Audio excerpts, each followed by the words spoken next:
네, 깜짝 발탁됐다가 물러나기까지 2주 걸렸습니다. 문창거 국무총리 후보자가 역사관 논쟁에 휩싸인 끝에 지명 2주 만에 자진 사퇴했습니다.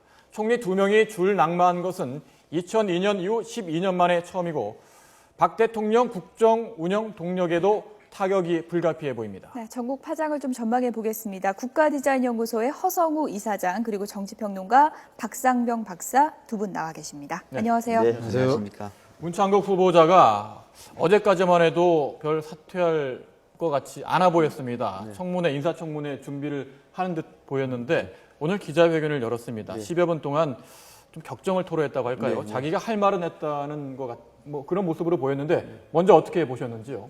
일단 저는 다행이라고 생각합니다. 요쯤에서. 왜냐하면은 사실 어제 저녁까지만 하더라도 뭐 새누리당이나 일부 이제 여당 쪽에서 이 청문회로 가지 않나 하는 그런 우려 섞인 이야기들이 많이 나왔거든요. 예. 근데 이제 사실 청문회로 지금 이 상황에서 청문회를 간다는 것은 오히려 박근혜 정부가 두 번 타격을 받는 경우가 됩니다. 예. 그리고 또 청문회 간다 하더라도 청문회에서 어떤 일이 벌어질지 아무도 모릅니다. 물론 문창거 총리 지명자가 청문회에서 자기 해명, 자기 어떤 국가 간의 역사관은 충분히 소명할 수는 모르겠습니다만은 거기에 따르는 박근혜 정부의 박근혜 정부가 안을 수 있는 그 피해 또 여러 가지 그 문제 이런 것들을 오히려 문창거 총리 지명자로 인해서 더 많은 그를 피해를 볼 수 있다는 거죠. 그런 측면에서 오히려 오늘 이렇게 자진 사퇴 형식을 빌어서 이렇게 오늘 사퇴했다는 것은 좀 그나마 다행이라고 생각합니다. 저는. 그렇습니다. 뭐 늦었습니다만은 좀 더 빨리 결단을 했어야 된다. 오늘도 국가보훈처가 할아버지 문 전 국무총리 지명자 이래 불러야 됩니다. 사실 후보자가 아닙니다. 대통령이 재가를 안 했기 때문에 지명자죠, 지금 사실은. 전 지명자야 될 텐데 모양새를 맞춰줬다는 평가도 있긴 합니다만은 일찍 결단을 내렸어야 됐고 오늘 사퇴하는 한 3분 정도 쭉 지켜봤습니다만은 솔직히 좀 듣기가 불쾌했습니다.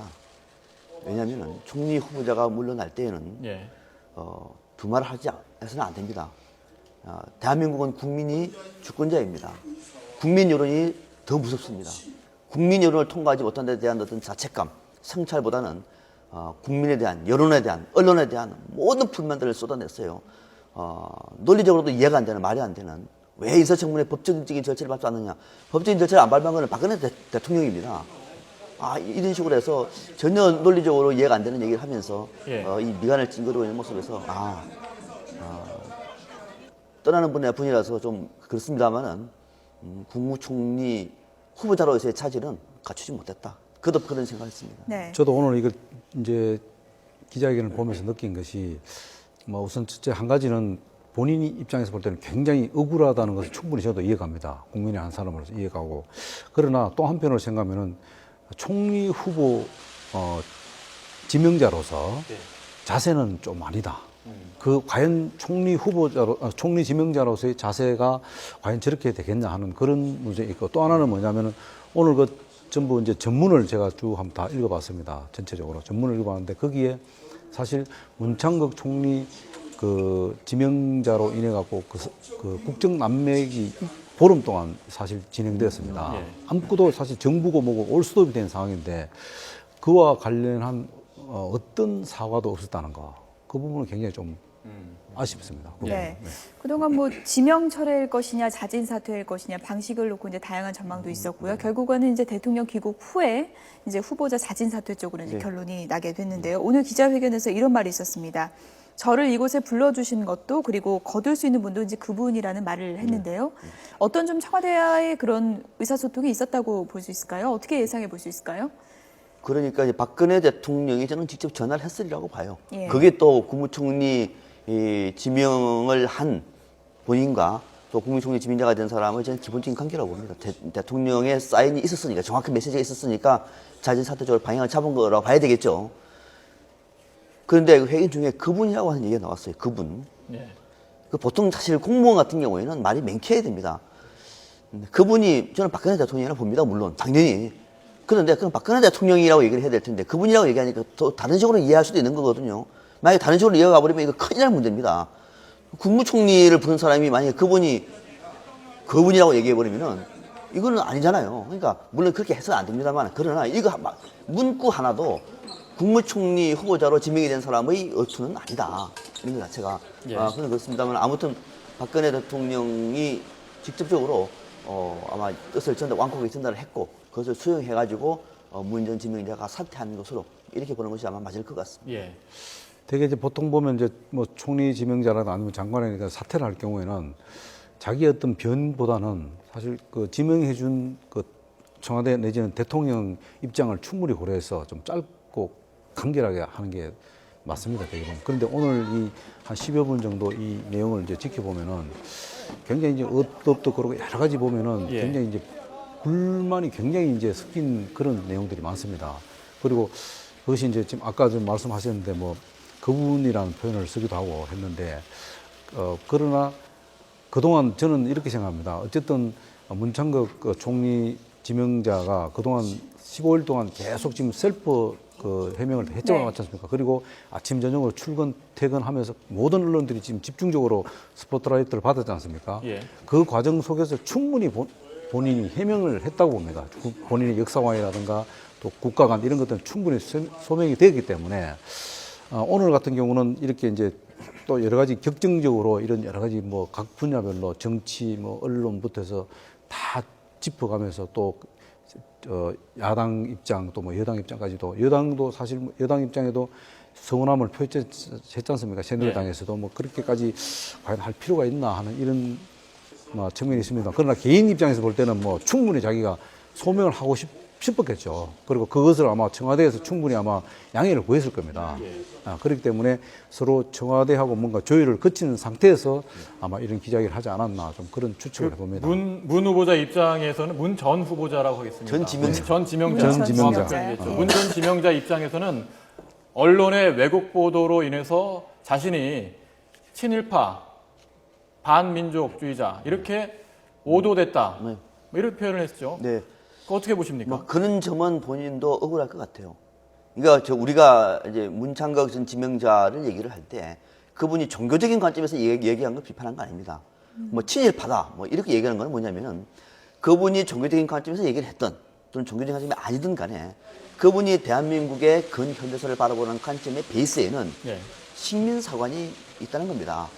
식민사관. 그러니까 친일 식민사관이 저기 있다는 겁니다. 쉽게 말하면 우리 민족에 대해서 폄하를 했던 일제 침략주의 거구 세력들의 인식이 있지 않습니까? 그 인식을 그대로 답습하고 있을 경우에는 이거는 한 개인도 용서가 안 되는데 대한민국 국무총리는 더 안 된다는 겁니다. 그것이 문제지.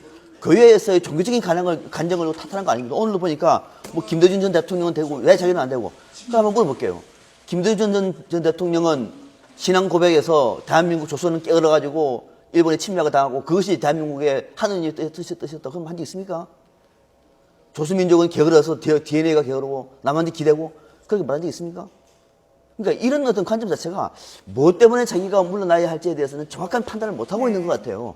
그러니까 이거를 언론 왜곡이라고 얘기하고 오히려 언론을 향해 가지고 자신을 분풀이하는 이런 모습은 뭐가 이 사건의 핵심인지를 아직도 방향을 못 잡고 있는 것 같다. 그 부분은 어떻게 생각을 하십니까? 이제 해명의 내용을 떠나서요. 네. 여러 가지 이제 해석이 나올 수 있겠습니다만은 이런 논란이 불거졌을 때 인사청문회를 통해서 절차적 좀 당위성이 있는 부분이 아니냐. 청문회를 통해서 다 얘기하게 해주는 것도 어떻게 했느냐 하는 게 이제 여권에서도 얘기가 나오고 네. 있습니다. 네. 이 부분에 대해서는 어떻게 그건 보십니까? 저는 이렇게 봅니다. 우리가 인사청문회라고 하는 거는 제대로 된 인사청문회를 하기 위해서는 인사청문회에서는 기본적인 요건은 다 걸러내고 난 다음에 걸러내는 겁니다. 걸러내고 난 다음에 청문회는 정말로 각 자기가 맡아야 할 업무의 수장으로서의 전문성, 그다음에 정책, 비전 이런 걸 놓고 논의를 하는 것이 인사청문회입니다. 그렇게 해서 시간이 짧지 않습니까? 미국 같은 경우는 5개월, 6개월도 합니다. 우리는 보통 길어야 2, 3일이거든요. 그거만 묻는 건데 그 대신에 뭐냐면 그 이전에 기본적인 사항은 다 걸러달라는 겁니다. 그런데 인사청문회장은 그렇게 해서 그 부분만 집중적으로 검증하는 것이지 이 자리에서 인사청문회장에서 역사관을 토론하고 자신의 역사관 가지고 논쟁하는 그런 자리가 아니에요. 그리고 또 하나 만약에 설사 그런 점이 있다고 하더라도 국민들이 모를 때는 인사청문회에서 물어볼 수가 있습니다. 그런데 이미 다 동영상 나와 있잖아요. 지금도 국무총리 홈페이지에 가면 다 나와 있습니다. 문창극 칼럼 다 나와 있습니다. 뭘 어떻게 하자는 겁니까? 그리고 또 하나 민주주의는요 국회로만 가는 것이 민주주의가 아니라 대통령 제명에서부터 국회로 가는 그 절차도 민주주의입니다. 지금 우리가 이 앉아서 만드는 이 자리도 민주주의 절차입니다. 공론화 과정입니다. 예. 이건 아무것도 아닙니까, 이거는? 이것을 통해서 바라보는 국민들의 시선은 아무 관계가 없는 것이고 무시해버리고 바로 국회로 가는 것이 민주주의라고요? 어떻게 그런 언론이 그런 생각을 갖고 있죠? 저는 그 대목도 상당히 충격적입니다. 예. 뭐 박상병 우리 평론가님 말씀 절대적으로 동감합니다. 다만 이제 좀 이번에 이제 문장극 총리 지명자 사태와 관련해서 우리가 차분하게 한번 좀 생각을 해보면은 이 절차상의 민주주의가 아까 이제 말씀하셨는데 네. 야당의 어떤 태도 이런 것도 조금 우리는 이번 그 인사 과정에 있어서 우리가 좀 짚어볼 필요가 있다. 왜냐하면은 야당에서 안철수 공동대표가 뭐라고 했냐면은 세 사람을 딱 찍었습니다. 이병기, 문창극, 그 다음에 김명수 세 후보자를 그 지명자를 찍어서 절대로 안 된다는 표현을 했습니다. 정말 절대로 안 된다 했습니다. 사실 정치라는 건 살아있는 생물이기 때문에 절대라는 표현이 없습니다. 그런 말을 써서도 안 됩니다. 근데 이제 그렇게 하다 보니까 이게 이제 어떻게 비치냐면은 절차상의 어쨌든 청문회라는 건 제도적으로 보장되어 있는 겁니다. 반드시 하게 되어 있고요. 그건 다 되어 있습니다. 그런 것을 무시하고 너무 지나치게 야당에서 이것을 정치적으로 또 혹은 730 보궐선거가 있으니까 그 보궐선거를 겨냥해서 마치 정치적으로 이용하는 그런 또 생각이 반대쪽에서 들 수가 있거든요. 이런 부분들도 우리가 좀 차분하게 생각할 필요가 있다. 그래서 앞으로는 어쨌든 어떤 경우든지 일단은 가능하면은 청와대에서도 빨리 국회에다가 인사청문회 요청서를 즉시 보내고 또 야당에서는 그것을 법이 허용하는 범위 안에서 빨리 인사청문회를 해서 자기들의 의견을 제시하면 되는 겁니다. 이런 부분들을 좀 이런 차분히 우리가 생각하는 과정에서 이런 좀 소외됐다 이렇게 보는 거죠. 뭐 동감합니다만은 저는 이런 과정 자체가요 우리의 성숙한 민주주의 문화를 발전시킨다고 봐요. 뭐냐면 이제는 인사청문회만 가가지고 똘똘 뭉쳐가지고 표로서 밀어붙이면 통과된다가 아니라 기본적인 자질이 안 되면 언론 검증에서 떨어지는 겁니다. 넣으면 안 돼요 이제는. 그러니까 지금 타수당이 새누리당이니까 새누리당만 나를 엄호하면은 인사청문회 가지고 난타를 당하더라도 좀 참으면은 통과되면은 장관이나 국무총 자격제라는 생각을 버려야 됩니다. 그리고 국회는 국회의 몫이고 예. 언론 검증에서도 안 되면은 인사청문회도 못 가는 것은 미국도 똑같습니다. 그러니까 인사청문회법을 먼저 만든 미국 같은 경우도 꼼꼼하게 다 그려냅니다. 다 그려놓은 다음에 그래도 문제가 있을 경우에는 인사청문회도 못 가고 다 사퇴해버립니다. 끝나버립니다. 물론 대부분의 인사청문회 갑니다. 그만큼 그려내기 때문에. 근데 우리나라 같은 경우는 봐보세요. 교육부 장관 같은 경우에는 재단 논문을 지금 5번, 6번을 써가지고 자기 이름을 했어요. 교육부 장관 후보자입니다. 이거 미국에서 기본적으로 그려내는 겁니다. 이런 경우가 인사청문회 가가지고 무슨 얘기를 할 겁니까, 이거를. 예. 그러니까 할 수 있다는 것 자체부터가 문제가 있는 거죠. 기본적인 사항은 그려내자. 그러고 난 다음에 교육부 장관으로서의 비전이 뭔지, 정책이 뭔지, 지금 우리 교육 현실이 뭔지를 인사청문회에서 토론하는 것을 누가 반대합니까?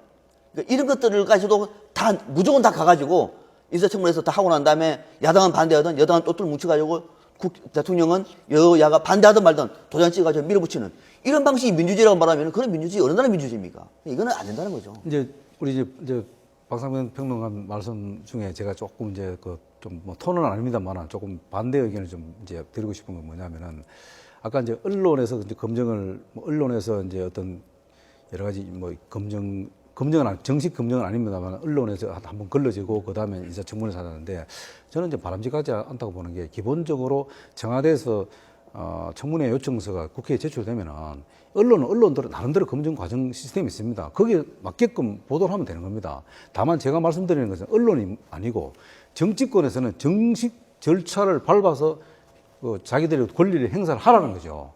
자기들의 권리, 자기들이 해야 할 의무를 도외시하고 너무 지나치게 그것을 정치화 시켜서는 안 된다는 거죠. 예. 그 말씀을 제가 예. 지적하고 네. 싶습니다. 언론의 역할도 있고 국회의 역할도 있겠죠. 지금 그렇습니다. 1년 박근혜 정부 출범한 이후에 1년 5개월 세 분의 총리 지명자가 낙마했거든요. 뭐 이렇게 두 분은 인사청문회 또 가기 전에 이렇게 잇따라 연속 낙마를 했습니다. 이런 일은 처음 있는 일이고요. 이러다 보니까 인사 실패 책임을 누군가는 져야 된다는 목소리가 야권을 중심으로 나오고 있습니다. 이 부분에 대해서는 어떻게 보십니까? 지금 말씀하신 대로 2002년도에 장상 김대중 대통령 시절이죠. 예. 장상 국무총리 내정자가 하고 그 다음에 장대환 두 분 해가 12년 만에 처음 두 분이 연속적으로 이 예. 낙마하는 게 처음입니다. 그리고 과거 정부에 보더라도 인사 난맥상으로 해갖고 이 1년 반 동안 이 지금 정부가 출범 초기에 이렇게 1년 반 동안 인사남맥에 빠진 거 처음입니다. 이것은 뭐냐면 굉장히 중요한 부분입니다. 이거 박근혜 정부만의 문제가 아니고 국가 전체에 대한 문제입니다. 왜냐하면 어쨌든 이 박근혜 정부는 국민들로부터 이 국가를 5년 동안 좀 관리해달라는 위임을 받은 정부입니다. 엄격히 따지면 그렇지 않습니까? 그렇다면은 이 1년 반 동안 인사난맥상으로 인해갖고 이 모든 상황들이 전부 다 올스톱이 될 정도로 이 문제가 굉장히 심각하게 돌아간다면은 이것은 굉장히 국가적으로도 굉장히 손해입니다. 그래서 이런 부분들은 정말로 바로 잡아야 되겠습니다만은 그와 관련해서 이제는 차기 총리 지명자가 누군가가 지명이 된다면은 예. 이 부분과 관련해서 누군가가 책임을 져야 되고 또 한 번은 이것을 반드시 대통령께서 그 입장을 표명할 필요가 있다는 거죠. 예, 저희들 시간이 네. 별로 없어서 차기 예. 총리 문제로 한번 넘어갈까 하는데요. 네. 예. 차기 지금 총리 후보자 물색이 좀 쉽진 않을 것 같습니다. 네. 어떤 기준으로 어떻게 좀 선정해야 되는지 여러 가지 얘기가 나오고 있는데요. 지금 보니까 이완구 원내대표나 김문수 경기지사나 황우여 전 새누리당 당대표 등의 이제 인물들이 좀 조심스럽게 거론이 되고 있는 것 같습니다. 네, 네. 어떻게 봐야 될까요? 정치인, 쉽게 말하면 이제 정무 감각이 있는 사람이었으면 저는 좋겠습니다. 지금처럼 꽉 막힌 국민이 뭐라고 하든 말든 예. 국민의 여론은 쉽게 변할 수 있다는 건 아니라 국민의 여론이 천심이다라고 할 수 있는 분. 또 하나가 좀 강한 개혁성을 좀 담았으면 좋겠어요. 네. 지금 이 상황에서 그냥 관리형으로 총리가 가가지고는요 성공 못합니다. 예. 어떻게 관폐를 체크할 것이며 어떻게 국가 대결을 합니까? 말도 안 되는 소리죠. 좀 강한 개혁성이 있으면 좋겠고. 네. 또 하나 이왕이면은 실천과 말이 언행이 일치하는 그런 인물들이 나와서 네. 말잔치가 아니라 국정계획을 제대로 추진할 수 있는 네. 인물이었으면 좋겠다. 지금 그리고 거론되는 인물들 네, 이 중에서는 어떻게 평가를 해봐야 될까요? 저는 세 분 다 적절치 않다고 봅니다. 이완구 세 분 다 원내대표는 마음에 안 드시는군요. 아니요, 그게 아니라 제 마음이 중요한 게 아니라 이완구 원내대표는 이제 원내대표가 얼마 안 됐는데 바로 발퇴해 버리면은 그거는 지금 당에도 문제가 있을 수 있고 김문수 지사 같은 경우에는 차기 대권 주자인데 대권 주자로서 자기 정치할 수밖에 없지 않습니까? 박 대통령이 부담스러울 것 같고 황우여 대표 같은 경우는 뭐 강한 기획사와는 전혀 관계가 없는 상황이죠. 그래서 제가 볼 때는 이 YTN에서 선정한 세 분은 아닐 것 같습니다라고 하는 의견을 드리겠습니다. 예. 저는 개인적으로 지금 계속 그 정치인들을 중심으로 선발을 해야 된다 이런 기준을 자꾸 제시하는데 그거는 지금 바람직하지 않다고 봅니다. 왜냐하면 그럼 정치는 왜 정치이냐 하면은 거의 대부분이 인사청문회를 쉽게 통과할 수 있다 하는데 그거는 잘못됐다고 봅니다. 왜냐하면은 대통령의 그 총리 선발과 관련해서 폭을 좀 굉장히 확대할 필요가 있다. 왜냐하면은 대한민국에 그 인재들이 굉장히 많습니다. 우리가 생각하지 못했던. 그리고 지금 정치권에서 거의 이름이 거명되는 사람들은 지금까지 한 사람도 된 적이 없습니다. 오히려 거명이 안 된 사람이 오히려 거명이 될 수 있습니다. 예. 그런데 이 자리에서 거명되는 것 자체가 이미 후보에서 탈락됐다고 봐야 되겠죠. 그러나 단지 저는 어떤 경우든지 지금까지 해왔던 그 인사의 어떤 기준, 도덕성이라든가 국가관 이런 것들은 절대로 바뀌어서는 안 된다는 거죠. 이번에 문창국 총리 지명자의 사태를 보면서 어떤 분들이 이런 이야기를 하다 어떤 한쪽에서는 야 이게 기준이 너무 좀 까다롭지 않냐 이렇게 하는데 절대로 그런 거 있지 않습니다. 그거는 국민 눈높이를 우습게 보는 거죠. 그거는 예. 어떤 경우든지 지금 도덕성이 가장 큰 우선이라고 봐야 됩니다. 예. 예. 국민의 눈높이에 맞춰서 인사의 폭을 더 넓혀야 된다는 주문으로 받아들이도록 맞습니다. 하겠습니다. 네. 두 분 말씀 여기까지 듣도록 하겠습니다. 네, 국가디자인연구소의 허성우 이사장, 정치평론가 박상병 박사였습니다. 고맙습니다. 네, 고맙습니다. 고맙습니다. 네.